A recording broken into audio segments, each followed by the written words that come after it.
नमस्कार दोस्तों, मैं शुभम मिश्रा आपका स्वागत करता हूं अपने YouTube चैनल सिविल वेब के अंदर। दोस्तों, make it easy with us. तो दोस्तों, आज हम बात करने वाले हैं रेशियो और प्रोपोर्शन के बारे में। और ये बहुत ही आसान चैप्टर है, लेकिन ये डिफरेंट एग्जामिनेशन में पूछा जाता है, चाहे वो एसएससी सीजीएल हो, चाहे वो रेलवे हो, बैंक हो, या फिर कोई भी आपके गेट ईएस जैसे एग्जामिनेशन हो, और बहुत महत्व रखता है। लेकिन अगर ये आपको समझ में आ गया तो काफ़ी सारे अलग अलग चैप्टर्स के क्वेश्चन भी रेशियो प्रोपोर्शन से हो जाते हैं। तो रेशियो प्रोपोर्शन में समझने के लिए सबसे पहली बात यह है कि रेशियो होता क्या है, व्हाट इज फ्रैक्शन। देखिए, रेशियो जो होता है उसको बोला जाता है फ्रैक्शन। अब होता क्या है, जैसे लिखा है 3/5, ये 3/5 लिखा है, तो इसी को फ्रैक्शन में जब कन्वर्ट करके लिखेंगे तो it will be 3:5। It will be 3:5। तो दोस्तों, वीडियो में आगे बढ़ने से पहले मैं आपको ये बता देना चाहता हूँ कि अगर आपने अभी तक मेरा चैनल सब्सक्राइब नहीं किया है तो ये रेड सब्सक्राइब बटन को क्लिक कर लें, और अगर हमारा वीडियो पसंद आए तो उसे लाइक कर देना, साथ में बेल आइकन दबा लें जिससे कि नोटिफिकेशन आपके पास वीडियो डालते ही पहुँचे। वीडियो की तरफ चलूँगा और आपको ये बताऊँगा कि ये जो हम मैथ पढ़ रहे हैं ये किसी भी एग्ज़ाम के लिए, कोई भी कॉम्पिटिटिव एग्ज़ाम हो, हर एग्ज़ाम में काम में आने वाली है, और भर भर के प्रैक्टिस करने वाले हैं, काफ़ी ज़्यादा प्रैक्टिस करने वाले हैं क्वेश्चंस की, आड़े टेढ़े हर तरीके के क्वेश्चन लेके। ठीक है, तो आप मेरे साथ बने रहें आगे तक। अब इसको 3/5, 3/5 लिखा हुआ है, इसको 3:5 लिख दिया है ना। ये 3:5, 3:5 लिख दिया, तो ये रेशियो कहलाता है। मतलब फ्रैक्शन से आपने कन्वर्ट कर दिया इसको काय में, रेशियो में, है ना। आपने फ्रैक्शन से इसको कन्वर्ट कर दिया अनुपात में, ये होता है अनुपात। अब बात करते हैं, एक चीज और होती है जो आपने सुना होगा, प्रोपोर्शन, और इसी को बोला जाता है हिंदी में समानुपात। तो ये क्या होता है दोस्तों, समानुपात का मतलब होता है समान अनुपात, वो अनुपात जो समान हो। जैसे A/B जो है, A/B जो है, मैं ये कह रहा हूं कि C/D के समान है। A/B, दो चीजों का जो अनुपात है वो अगली दो चीजों के अनुपात के समान है, तो इनके बीच में आता है ये इक्वल टू का साइन। ठीक है, बराबर है कह रहा हूं तो समान है तो मतलब बराबर है। ठीक है, इसी को मैथ में बोला जाता है प्रोपोर्शन। ठीक है, समान अनुपात, A/B समान अनुपात C/D। तो A और B का जो अनुपात है वो C और D के अनुपात के बराबर है, और जो A और D होते हैं ना इसमें, ये इनको एक्सट्रीम्स बोला जाता है। ये एक्सट्रीम्स हैं, ये अब हिंदी में क्या बोलते हैं आई डोंट नो, बट आप ये समझ जाइए कि ये इनके किनारे हैं। ठीक है, और ये A और B जो है वो C और D के समान है अनुपात में। अब बात करते हैं बैलेंसिंग ऑफ रेशियो। तो जो क्वेश्चन चालू होता है वो यहाँ से आता है एग्जाम्स में। बैलेंसिंग ऑफ रेशियो के क्वेश्चन एग्जाम्स में आते हैं, हालांकि अब उतने ज़्यादा फ्रीक्वेंट नहीं आते हैं, थोड़े आउटडेटेड हो चुके हैं, लेकिन अभी भी रेलवे जैसे एग्जाम्स में ये क्वेश्चन पूछता है। बैंक जैसे एग्जाम में अब ये क्वेश्चन नहीं आते हैं। तो इन क्वेश्चनों में होता क्या है, उनको समझने का एक तरीका है, बड़ा बेसिक सा कंसेप्ट है, और समझते हैं इसको।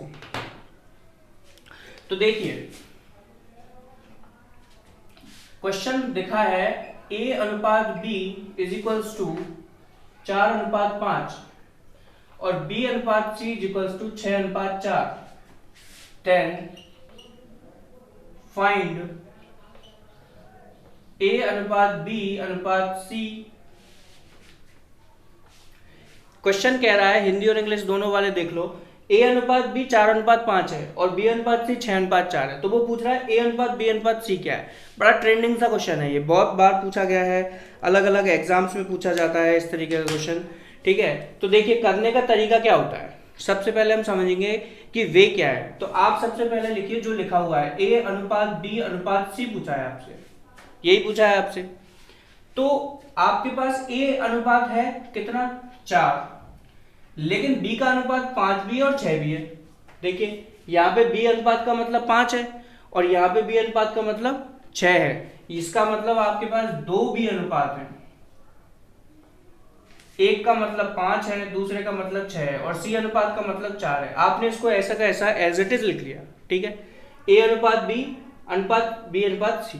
ठीक है, 4:5 और 6:4। अब क्या होगा, ये होगा, ठीक है। इस संख्या को हमको बराबर बनाना है। भाई बी का अनुपात अलग हो सकता है क्या? बी का अनुपात तो सही एक ही होगा ना, ऐसा थोड़ी है कि बी का अनुपात 5 भी हो गया 6 भी हो गया। बी का अनुपात तो एक आएगा, इसका अनुपात 4 है, इसका अनुपात भी 4 है, या कुछ और 5 होता है या 6 होता, जो भी होता, लेकिन बी का अनुपात तो दो दिख रहा है, 5 भी दिख रहा है 6 भी दिख रहा है, तो एक बनाएंगे। तो एक संख्या से इनको मल्टीप्लाई कर दो, इनको बराबर करो। इसमें अगर मैं 5 में अगर मैं 6 से गुणा करूं तो ये 30 बनेगा, और 6 में अगर मैं 5 से गुणा करूं तो भी ये 30 बनेगा, है ना। तो कहने का मतलब ये है कि आप ये कीजिए, इसका बहुत बेसिक सा फंडा ये है कि इसको तो मल्टीप्लाई कर दीजिए आप 6 के संग, और इसको मल्टीप्लाई कर दीजिए आप 5 के संग। कहानी आपकी बन जाएगी समानुपात वाली। कैसे करेंगे? 4 मल्टीप्लाइड बाई 6, तो ये हो गया 24, इसको 24 लिखिए। अनुपात 6 को जब 5 से मल्टीप्लाई करोगे तो ये 30 आएगा। अब क्या करना है? इस 5 को 6 से मल्टीप्लाई करना है, तो 5 6 से मल्टीप्लाई करेंगे तो 30, और 5 को 4 से मल्टीप्लाई करना है तो इट इज 20। तो ये आपका ओवरऑल रेशियो निकल के आ गया, A ratio V ratio C is equal to 24 ratio 30 ratio 20। So this is your balancing of ratios. अब कुछ लोगों को इसमें समझ में नहीं आया होगा, है ना, तो उनके लिए एक एग्जांपल और देखते हैं और फिर चलते हैं आगे। हैं कि अगर आपका A अनुपात B दे रखा है 4:6 और B अनुपात C दे रखा है 1:2, देन A अनुपात B अनुपात C क्या होगा? ठीक है, आपको 2 अनुपात दे रखे हैं, A अनुपात B दे रखा है 4:6 और B अनुपात C दे रखा है 1:2। तो पूछ रहा है A अनुपात B अनुपात C क्या होगा। बड़ा सा बेसिक सा सवाल है। कैसे? देखिए, आपको निकालना है A अनुपात B अनुपात C, लेकिन B आपके पास 2 बार है, तो आपने इसको 2 बार लिखा, A अनुपात B B अनुपात C ऐसे लिख दिया। ठीक है, अब क्या है, ये 4:6 है और ये कितना है 1:2। ये तो था 4:6 और ये आपके पास 1:2। अब क्या करें? अब हमें ये करना चाहिए कि इसमें तो एक का, इस वाली लाइन में इसमें तो इस एक का मल्टीप्लाई कर दो, इसमें भी करो, और इस एक का मल्टीप्लाई इसमें भी करो, और इस 6 का मल्टीप्लाई इन दोनों में करो, 6 का इसमें भी करो और 6 का इसमें भी करो। ठीक है, ऐसा क्यों कर रहे हैं? क्योंकि देखिए, ये हमें सेम बनाना है, ये हमें सेम बनाना है, बी का अनुपात हमें सेम बनाना है। तो अब लिखेंगे A अनुपात B अनुपात C। इसको जब मैं 1 से मल्टीप्लाई करूंगा तो कितना आएगा? 4 आएगा। इसको मल्टीप्लाई करूंगा तो 6 आएगा। 6 को 1 से मल्टीप्लाई करूंगा तब भी 6 आएगा, तो एक ही बार लिखना है। अनुपात 6 को इससे मल्टीप्लाई किया तो ये 12 आएगा। तो ये आपका आंसर आ गया, A अनुपात B अनुपात C इज इक्वल टू 4:6:12। अब इसको सरल अनुपात में भी कन्वर्ट कर सकते हो। सरल अनुपात मतलब जो कट रहा है उसको काट दो, जैसे इसको 2 बार काटा जा सकता है ना, तो 2 बार काटिए, 2 दूना 4, 2 तिया 6 और 2 चौका 12। इस तरीके से भी लिख सकते हो। यहाँ पे लिख के आ जाओगे तो वो देख लेना ऑप्शन किस हिसाब से दे रखा है आपको। तो ये तो का था कब? जब आपको 2 अनुपात दे रखे हो, एक अनुपात ये दे रखा है और एक अनुपात ये दे रखा है, और आपसे 3 का अनुपात पूछ रहा है, लेकिन वो 3 अनुपात देकर के 4 का अनुपात भी आपसे पूछ सकता है। उस तरीके के क्वेश्चन भी एग्जाम्स में, उसी तरीके के क्वेश्चन ज्यादा आते हैं, है ना। ये तो आपको यूज होगा क्वेश्चंस के अंदर, ये तो यूज होगा क्वेश्चंस के अंदर, लेकिन जो अगर वो बैलेंसिंग ऑफ रेशियोज के ऊपर क्वेश्चन पूछ रहा है तो वो आपके कौन से आएंगे? 3 रेशियो देगा और 4 रेशियो पूछेगा आपसे। तो दोस्तों आपके सामने एक क्वेश्चन है, इसमें उसने क्या किया है, A अनुपात B दे रखा है 2:3, B अनुपात C दे रखा है 4:5 और C अनुपात D दे रखा है 6:7, और पूछ क्या रहा है? A अनुपात B अनुपात C अनुपात D। तो ये क्वेश्चन पहले वाले क्वेश्चन का एक्सटेंडिंग फॉर्म है ना, थोड़ा उसको बढ़ा दिया गया है। लेकिन अब इसको करने के 2 तरीके हैं आपके पास। एक तरीका तो है कि आप सीधे सीधे जाइए, है ना, सीधे सीधे हिट करिए, और दूसरा तरीका है कि शॉर्ट ट्रिक। तो सबसे पहले हम सीधा सीधा तरीका समझते हैं, ठीक है, वो समझना ज़्यादा जरूरी है, वो समझना ज़्यादा जरूरी है। तो आप इसे पहले समझें, शॉर्ट ट्रिक तो अपन समझते ही रहेंगे। तरीका क्या है कि आप सबसे पहले A अनुपात B अनुपात C, ये आपको 3 अनुपात देगा, 3 तक निकालते हैं, तो 2:3 अनुपात 4:5। तो जब आप यहां से निकालेंगे क्या, A अनुपात B अनुपात C आएगा आपके पास, यही तो आएगा। क्या करेंगे, 4 का मल्टीप्लाई 2 से करेंगे तो 4 दूना 8, 4 का मल्टीप्लाई 3 से करेंगे तो 4 तिया 12, और 3 का मल्टीप्लाई अब 4 से करेंगे तो 12 और 3 का मल्टीप्लाई 5 से करेंगे तो इट इज 15। तो A ratio B ratio C आ गया 8 रेशियो 12 रेशियो 15, है ना। ए अनुपात बी अनुपात सी आ गया 8 अनुपात 12 अनुपात 5। अब क्या करें, अब आपके पास है ए अनुपात बी अनुपात सी, लेकिन आपको सी अनुपात डी भी दे रखा है, तो आपने यहां लिखा सी अनुपात डी। ए कितना है 8, बी कितना है 12, सी कितना है 15 और सी फिर इसमें कितना दे रखा है 6 और इसमें दे रखा है 7। अब क्या करेंगे, इस 6 का मल्टीप्लाई इससे भी होगा, इससे भी होगा और इससे भी होगा, और इस 15 का मल्टीप्लाई इससे होगा और इससे होगा। क्यों कर रहे हैं ऐसा मल्टीप्लाई, क्यों कर रहे हैं ऐसा मल्टीप्लाई? हम इसलिए कर रहे हैं दोस्तों जिससे कि आपका ये सी का अनुपात क्या बन जाए, बैलेंस हो जाए, सी का अनुपात बैलेंस हो जाए, है ना, संतुलन में आ जाए। तो करिए, जब आप 6 का मल्टीप्लाई इससे करेंगे तो A ratio B ratio C ratio D निकलेगा आपका, ठीक है। कैसे करेंगे, 6 का मल्टीप्लाई 8 से किया तो इट इज 48, 12 से किया तो 72, 15 से किया तो 15 छक्का 90, और 15 का 6 से किया तो 90 और 15 का 7 से किया तो 105। तो ये आपका अनुपात आ गया 48 72 90 105, 48 72 90 105। तो ये तो हो गया आपका लॉन्ग वे। इसमें आपने किया क्या है, आपने बेसिकली ये किया है कि ए अनुपात बी बी अनुपात सी, इससे निकाला ए बी और सी।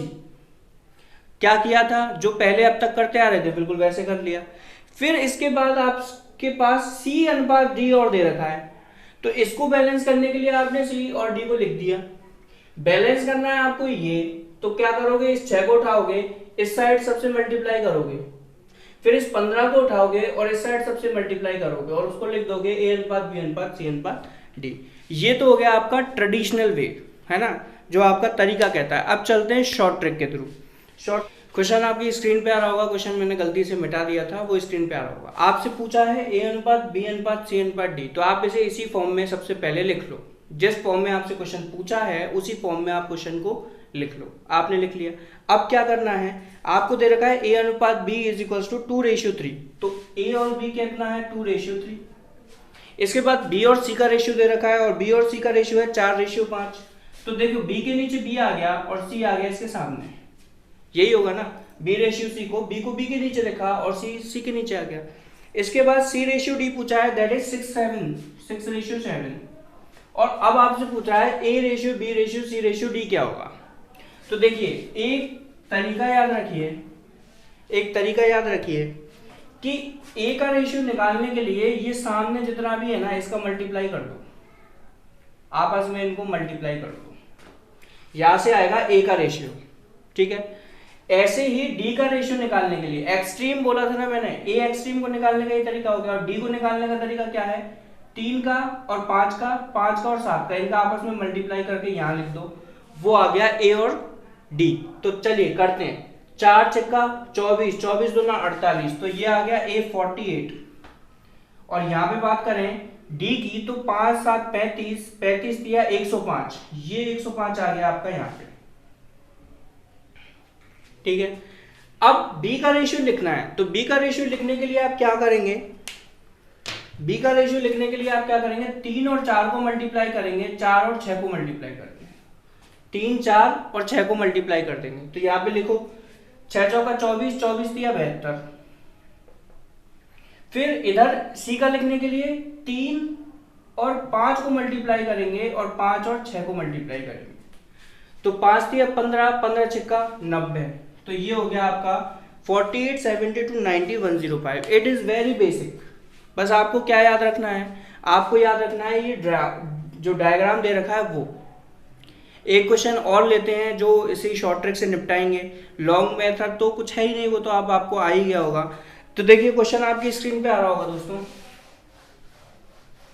इसमें भी A ratio B ratio C ratio D और पूछा है A B C D. A ratio B दे रखा है आपको कितना 2:3, तो आपने ए रेशियो बी लिखा 2:3। इसके बाद बी रेशियो सी दे रखा है 1:4, बी और सी हो गया 1:4, और सी और डी दे रखा है 2:3, ये दे रखा है आपको 2:3। क्या करेंगे, ए बी सी डी पूछा है, क्या करेंगे, वही करेंगे जो अब तक किया है, इनका आपस में गुणा, तो वो ए देगा, इनका आपस में गुणा तो वो b देगा, ठीक है। इनका आपस में गुणा a देगा, इनका आपस में गुणा d देगा, d फॉर दिल्ली। लेकिन b चाहिए तो क्या करूं, इनका आपस में गुणा करना पड़ेगा, वो आपको देगा b, इस l का मल्टीप्लाई करना पड़ेगा, और c निकालने के लिए इस उल्टे l का मल्टीप्लाई करना पड़ेगा। तो आपका आ जाएगा ABCD रेशियो, ठीक है। कैसे, 2 के नीचे 2 और 2 दूना 4, तो ये हो गया 4 अनुपात b कितना आ गया, 3 दूना 6, c कितना आ गया, 4 तिया 12, 12 दूना 24, और ये d कितना आ गया, 4 तिया 12, 12 तिया 36, तो ये 36, 4 6 24 36, 4 6 24 36। क्या ये सरल अनुपात में कन्वर्ट हो सकता है? बिल्कुल हो सकता है सर, 2 से डिवाइड कर दो, करिए। तो ये आ गया 2, ये आ गया 3, ये आ गया 12, ये आ गया आपका 18। So it is your answer. ये आपका आंसर हो गया। एक क्वेश्चन और ले लेते हैं जिससे कि काम और भी आसान हो जाए, ठीक है। क्वेश्चन आपकी स्क्रीन पर फ्लैश हो गया होगा, A ratio B ratio C ratio D। एक क्वेश्चन और ले लेते हैं जिससे कि आपका काम आसान हो जाए, ठीक है। तो ये एक क्वेश्चन है, इसे यहीं बना रहा हूं मैं, यहाँ पे देखिए क्वेश्चन बना रहा हूं। अभी A और B का रेशियो आपको दे रखा है 1:2, ठीक है। B और C का रेशियो दे रखा है 2:3, और C और D का रेशियो दे रखा है 4:2। तो वो आपसे पूछ रहा है ABCD का अनुपात बताओ। तो दोस्तों अब मैं डायग्राम नहीं बनाऊंगा, अब अपन इसे फटाफट सेट करते हैं। कैसे, देखिए ये मल्टीप्लाई करूंगा तो ये आएगा, तो 4 दूना 8। B को मल्टीप्लाई करने के लिए 2 और 4 का मल्टीप्लाई, तो 2 दूना 4, 4 चौका 16। C निकालने के लिए इनका आपस में, तो 4 तिया 12 दूना 24, और फिर से D निकालने के लिए क्या करना होगा, 3 दूना 6 दूना 12। सरल अनुपात में कन्वर्ट कर दो, कैसे करोगे, 4 का भाग जा रहा है पूरे में, तो 4 दूना 8, 4 चौका 16, 4 छक्का 24 और 4 तिया 12। ये हो गया आपका आंसर। तो इतना आसान था, बैलेंसिंग ऑफ रेशियो कितना आसान था वो आप यहाँ पे देख सकते हैं। तो दोस्तों आज की वीडियो के लिए सिर्फ इतना ही। मेरे साथ आगे भी बने रहे हैं, अगले आने वाले टाइम में हम रेशियो प्रोपोर्शन के और भी वीडियोस बनाएंगे। और आज हमने काफ़ी अच्छी प्रैक्टिस की है। इस रेशियो प्रोपोर्शन के ख़त्म होते होते जिस दिन ये एंड होगा उसके अगले दिन एक वीडियो आएगी जिसमें सिर्फ प्रैक्टिस ही प्रैक्टिस होगी। तो आप वेट करते रहें वीडियो का, बहुत ही आसान तरीके से आपको मैं ये समझाने वाला हूँ। जितना हो सके उतना वीडियो को शेयर करें, और नए हैं तो सब्सक्राइब कर लें चैनल को। नमस्कार दोस्तों।